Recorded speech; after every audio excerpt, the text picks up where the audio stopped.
Ko'rolmaydigan ichi qora insonlar bor. Ularni o'zgartirish mumkinmi o'zi?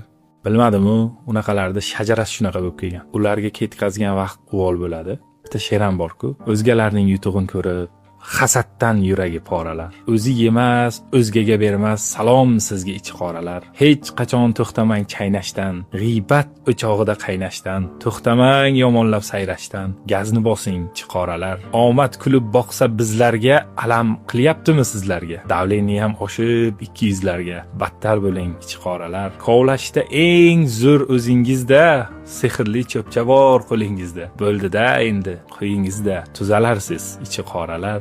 Sizga g'iybat shuncha shirinmi, ko'rolmaslik yoki irinmi? Insonning, odamning bir qadri bir tiyinmi? Hadis o'qing chiqoralar. Ko'rolmaslik darddir bedavo.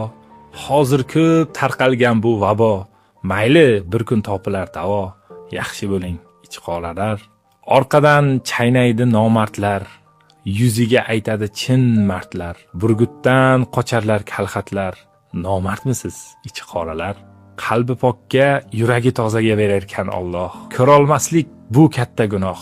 Hoziroq deng astagfirulloh. Tuzaling-da ichi qoralar. O'zgalarning yutug'ini ko'rib, hasaddan yuragi poralar deydi. O'zi yemas, o'zgaga bermas, salom sizga ichi qoralar.